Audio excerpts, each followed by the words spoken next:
യെരുശലേമിലെ രാജാവായി ദാവീദിന്റെ മകനായ സഭാപ്രസംഗിയുടെ വചനങ്ങൾ. ഹാ മായ മായ എന്ന് സഭാപ്രസംഗി പറയുന്നു. ഹാ മായ മായ, സകലവും മായയത്രേ. സൂര്യന് കീഴിൽ പ്രയത്നിക്കുന്ന സകല പ്രയത്നത്താലും മനുഷ്യന് എന്ത് ലാഭം? ഒരു തലമുറ പോകുന്നു, മറ്റൊരു തലമുറ വരുന്നു, ഭൂമിയോ എന്നേക്കും നിൽക്കുന്നു.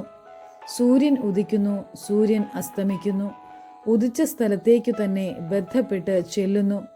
കാറ്റ് തെക്കോട്ട് ചെന്ന് വടക്കോട്ട് ചുറ്റി വരുന്നു. അങ്ങനെ കാറ്റ് ചുറ്റി ചുറ്റി തിരിഞ്ഞുകൊണ്ട് പരിവർത്തനം ചെയ്യുന്നു.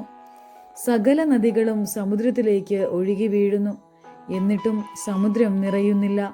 നദികൾ ഒഴുകി വീഴുന്ന ഇടത്തേക്ക് പിന്നെയും പിന്നെയും ചെല്ലുന്നു.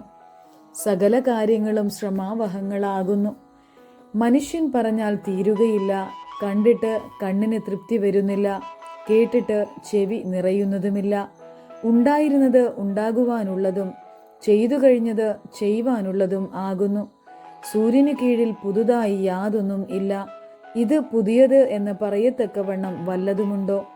നമുക്ക് മുമ്പേ പണ്ടത്തെ കാലത്തു തന്നെ അതുണ്ടായിരുന്നു. പുരാതന ജനത്തെക്കുറിച്ച് ഓർമ്മയില്ലല്ലോ. വരുവാനുള്ളവരെക്കുറിച്ച് പിന്നത്തേതിൽ വരുവാനുള്ളവർക്കും ഓർമ്മയുണ്ടാകയില്ല.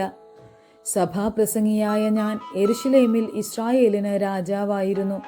ആകാശത്തിൻ കീഴിൽ സംഭവിക്കുന്നതൊക്കെയും ജ്ഞാനത്തോടെ ആരാഞ്ഞറിയേണ്ടതിന് ഞാൻ മനസ്സുവെച്ചു. ഇത് ദൈവം മനുഷ്യർക്ക് കഷ്ടപ്പെടുവാൻ കൊടുത്ത വല്ലാത്ത കഷ്ടപ്പാടു തന്നെ. സൂര്യനു കീഴെ നടക്കുന്ന സകല പ്രവൃത്തികളും ഞാൻ കണ്ടിട്ടുണ്ട്. അവയൊക്കെയും മായയും വൃഥാ പ്രയത്നവും അത്രേ. വളവുള്ളത് നേരെയാക്കുവാൻ വഹിയ, കുറവുള്ളത് എണ്ണി തികപ്പാനും വഹിയ.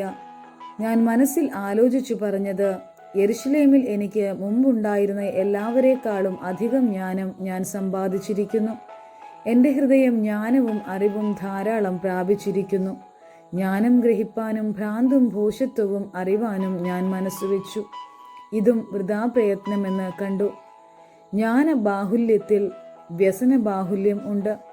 അറിവ് വർദ്ധിപ്പിക്കുന്നവൻ ദുഃഖവും വർദ്ധിപ്പിക്കുന്നു.